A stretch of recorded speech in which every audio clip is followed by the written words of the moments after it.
Okay, welcome back बच्चों। Last class में मैंने बात किया था कि रूट टू को कैसे अपरिमेय संख्या के रूप में लिख सकते हैं। ठीक है बच्चों, अब यहाँ पर मैं क्या बात करने वाला हूँ, रूट तीन को कैसे अपरिमेय संख्या सिद्ध करेंगे। ठीक है, तो इसके लिए वही कल वाला टेक्निक को अपनाना है। जिस तरह से रूट टू में हम जो है सिद्ध करते थे ना, क्या करते थे कि उसमें जो है हम ये मान लेते थे कि जो है दो जो है क्या होता था, और परिमेय संख्या होता था। ठीक है बच्चों, तो जब परिमेय संख्या होगा इसका मतलब उसे पी बटे क्यू के रूप में लिखेंगे। ठीक है, तो यहाँ पे भी सेम सेम वर्क करना है। ठीक है, तो देखो बच्चों कैसे इसका प्रूफ करना है। ठीक है, तो क्या होगा, संभव हो तो मान लिया कि संभव हो तो मान लिया कि रूट तीन जो है क्या है, परिमेय संख्या। ठीक है, क्या है, परिमेय संख्या। तो बच्चों जब ये परिमेय संख्या है तो इसका मतलब ये हुआ कि इसे p बटे क्यू के रूप में लिख सकते हैं। ठीक है, लिखना पड़ेगा कि नहीं लिखना पड़ेगा बताओ। तो रूट तीन बराबर p बटे क्यू, और जहां जो है बच्चों p कॉमा क्यू क्या होनी चाहिए, पूर्णांक होनी चाहिए। ठीक है, और आपको जो है q बराबर 0 भी नहीं होनी चाहिए। ठीक है, तथा p कॉमा q में कोई उभयनिष्ठ गुणनखंड भी नहीं होनी चाहिए, है ना, में कोई उभयनिष्ठ गुणनखंड नहीं है। ठीक है बच्चों,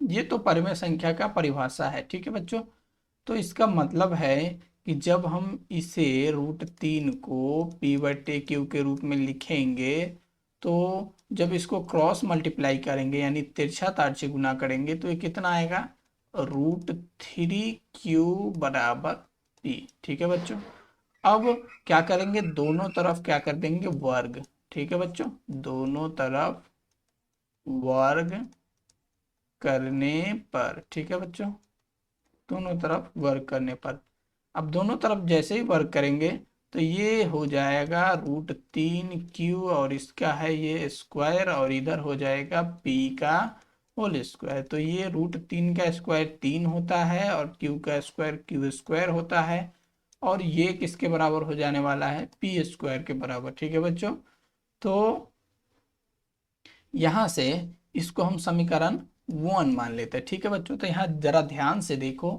तीन जो है पी स्क्वायर को विभाजित कर रहा है, यानी जब इसके साथ क्यू स्क्वायर के साथ तीन गुना में है तो उधर जाएगा, इस तरफ बराबर के उस तरफ तो वो भाग में हो जाएगा। ठीक है बच्चों, तो तीन जो है पी स्क्वायर को विभाजित कर रहा है। ठीक है बच्चों, तो इसीलिए तीन पी को विभाजित करेगा। ठीक है बच्चों, तो यहाँ पर क्या लिखेंगे, यहाँ तीन पी स्क्वायर को विभाजित विभाजित करता है। ठीक है बच्चों, तो इसीलिए तीन p को भी विभाजित करेगा। ठीक है बच्चों, तीन p को भी विभाजित करेगा। ठीक है बच्चों, तो इसका मतलब ये हुआ कि भाई तीन p को कितने बार में भाग लगाएगा। अब यहां पर सोचते हैं तो मान लो कि, है ना, माना कि बच्चों तीन जो है p को कितने बार में भाग लगा रहा है, के बार में। ठीक है बच्चों, कितने बार में, के बार में। तो जब इसको आप क्रॉस मल्टीप्लाई करेंगे तो फिर यहाँ पर बटा में वन है, नहीं कुछ होता है तो बच्चों क्या होता है, बटा में वन। ठीक है, तो क्रॉस मल्टीप्लाई यानी तिरछा तार से गुना करेंगे तो p इंटू वन, तो ये तो p ही रह जाने वाला, और ये कितना आएगा, थ्री के बच्चों। ठीक है, अब p बराबर जो ये तीन के है इसका वैल्यू समीकरण वन में डाल देंगे। ठीक है, तो यहाँ पर क्या लिखेंगे, समीकरण एक से, क्या बच्चों, समीकरण एक से, समीकरण एक हमारा क्या है, ध्यान से देख लो, क्या है, थ्री क्यू स्क्वायर बराबर पी स्क्वायर, ये समीकरण वन है। ठीक है बच्चों, तो जब इसमें आप जो है p के वैल्यू 3 के डालेंगे तो ये तो 3 क्यू है स्क्वायर, इसमें तो कोई चेंजिंग आया नहीं, ठीक है। और यहाँ पर p के जगह पर क्या डाल देना है, 3 के, यानी 3 के, और अभी तो p स्क्वायर था तो इसका भी स्क्वायर होगा, ठीक है बच्चों। तो जब इसको आगे बढ़ाओगे तो ये क्या आने वाला है, 3 क्यू स्क्वायर ही रहने वाला है ये, और ये 3 का स्क्वायर 9 होता है बच्चों, और k का k स्क्वायर होता है, ठीक है बच्चों। तो जरा ध्यान से देखो,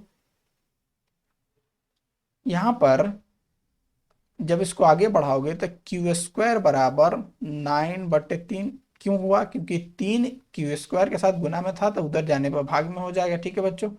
और ये के स्क्वायर ऐसे ही रहेगा, 3 तिहाई 9, ठीक है बच्चों। अब यहाँ पर और आगे बढ़ेंगे और देखेंगे, ठीक है, क्या होता है, ठीक है बच्चों। तो देखो क्यू स्क्वायर बराबर क्या आया, 3 के स्क्वायर, ठीक है। अब यहाँ पर ध्यान से देखो, 3 अगर जो है 3 उस तरफ जाता है बराबर के इस तरफ, ठीक है, तो ये भाग में हो जाएगा, यानी 3 जो है क्यू स्क्वायर को विभाजित कर रहा है, ठीक है। तो इसका मतलब है कि 3 जो है क्यू को भी विभाजित करेगा, ठीक है। तो यहाँ पर लिखेंगे, यहाँ 3 क्यू स्क्वायर को विभाजित करता है, ठीक है बच्चों। तो इसका मतलब है, इसीलिए बच्चों 3 जो है क्यू को भी विभाजित करेगा, ठीक है बच्चों। क्या करेगा, विभाजित करेगा, ठीक है बच्चों, ठीक है। तो यहां से जरा और आगे बढ़िए और देखिए मुझे क्या क्या देखने को मिल रहा है। ध्यान से देखो बच्चों, क्या क्या देखने को मिल रहा है। मैंने क्या कहा था स्टार्टिंग में, ध्यान से देखो क्या कहा था कि P और Q में कोई ऐसा अभाज्य गुणनखंड यानी उभयनिष्ठ अभाज्य गुणनखंड है नहीं, लेकिन P और Q को भाग लगाने वाला 3 आ गया है। जो देखो यहाँ पर 3 P को भी विभाजित कर रहा है और 3 जो है Q को भी विभाजित कर रहा है, ठीक है बच्चों। तो इसका मतलब है कि मुझे उभयनिष्ठ गुणनखंड मिल गया, और मैंने कहा था कि कोई होगा ही नहीं, तो इसका मतलब मैं जो कहा था वो गलत है, ठीक है बच्चों। तो यहाँ पर लिखेंगे,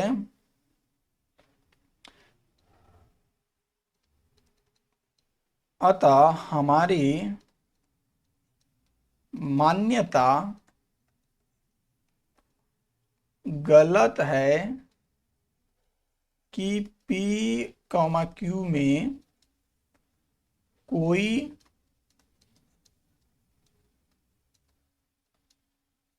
अभाज्य गुणनखंड उभयनिष्ठ नहीं है, ठीक है बच्चों। ये हमारा कहना अब गलत हो गया।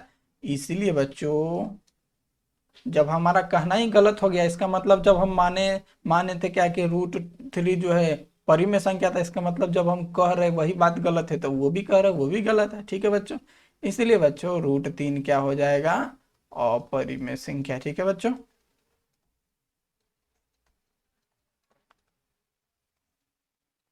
ठीक है, ये तो हो गई प्रूफ, ठीक है बच्चों। अब आप लोग को क्या करना है HW में, ठीक है बच्चों, क्या करना है, इस तरह से किस किस क्वेश्चन को बना सकते हैं वो मैं यहाँ पे लिख देता हूँ, ठीक है बच्चों। तो किस किस क्वेश्चन को आपको अगर आ जाए कि √5 को सिद्ध करना है कि अपरिमेय, ठीक है बच्चों। अगर √7 आ जाए उसको अपरिमेय सिद्ध करना है, अगर रूट जो है 10 आ जाए उसको सिद्ध करना है, ठीक है। इस तरह का जो भी आ जाए उसे जो है आप आसानी से सिद्ध कर सकते हैं, ठीक है बच्चों। हालांकि √10 को ऐसे भी रख सकते हैं, ठीक है बच्चों, छोड़िए, ठीक है।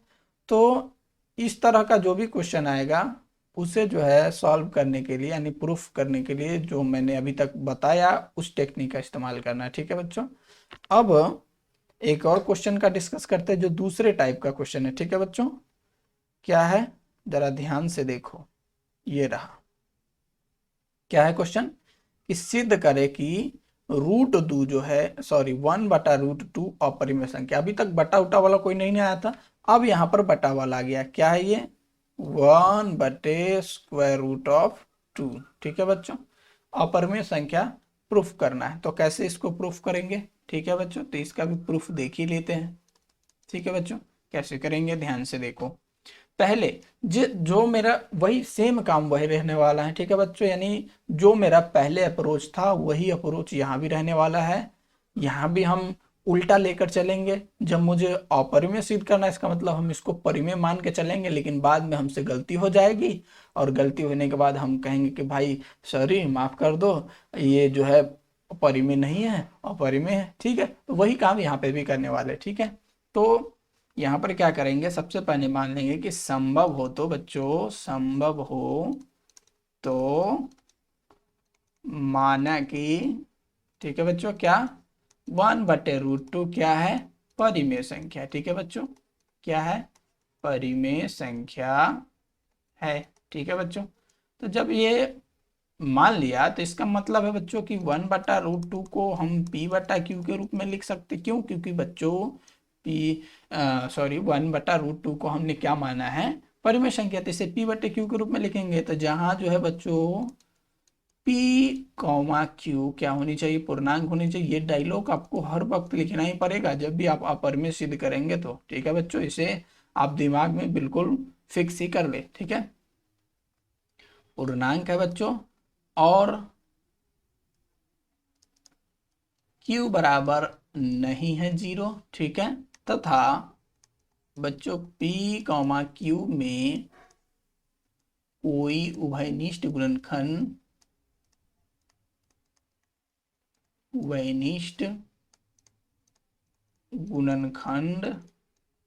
नहीं है, ठीक है बच्चों।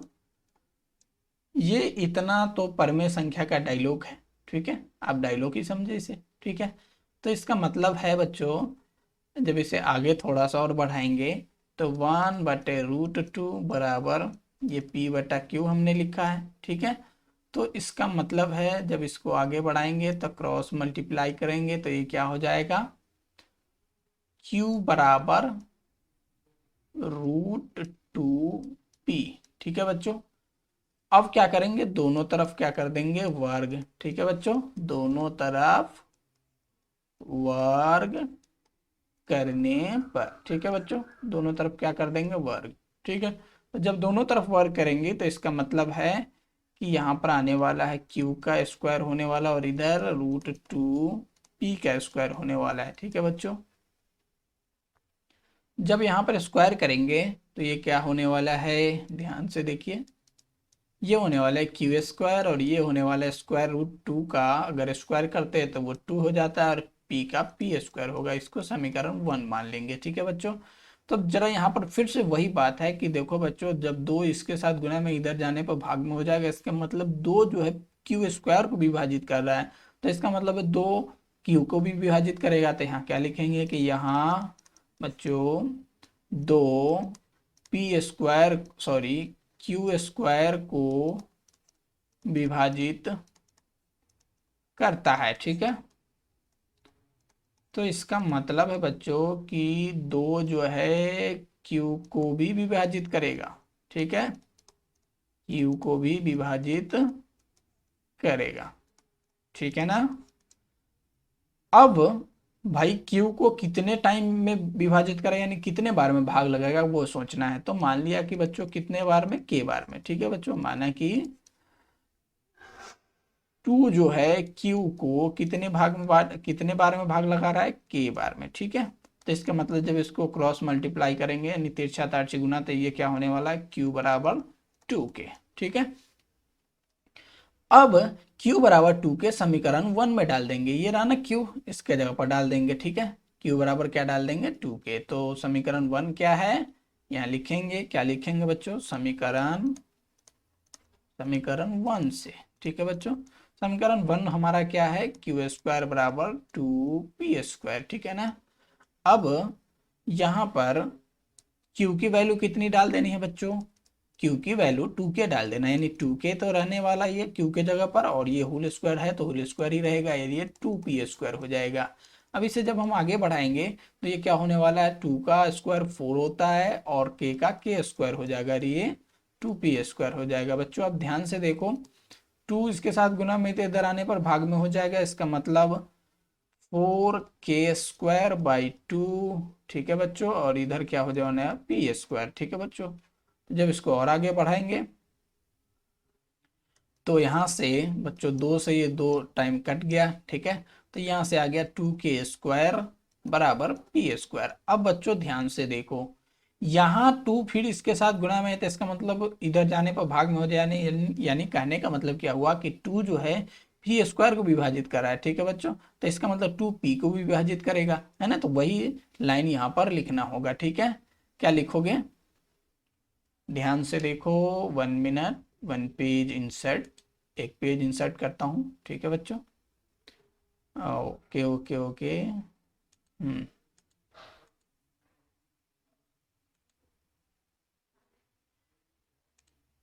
1 मिनट, ओके। सो देखो बच्चों, यहाँ पर क्या लिखेंगे, लिखेंगे यहाँ, ध्यान से सुनो और समझो और देखो, क्या यहाँ 2 जो है p² को विभाजित कर रहा है, ठीक है, विभाजित करता है, ठीक है बच्चों। तो इसका मतलब है कि 2 जो है p को भी विभाजित करेगा, करेगा कि नहीं करेगा, ठीक है। तो इसीलिए बच्चों 2 जो है p को भी विभाजित करेगा, ठीक है, विभाजित करेगा, ठीक है बच्चों। तो जब विभाजित करेगा, और हमने क्या माना कि p और q में कोई ऐसा वनिष्ठ गुणनखंड है ही नहीं जो p और q को भाग लगाए, लेकिन हमें दो एक ऐसा भाई साहब मिल गए जो p को भी भाग लगा रहा है, ठीक है, और q को भी भाग लगा रहा है। इसका मतलब है कि जो हम माने फिर से गलत हो गया, ठीक है बच्चों। तो गलती हो गई तो माफी तो मांगनी पड़ेगी ना, ठीक है। तो यहाँ पर क्या लिखेंगे कि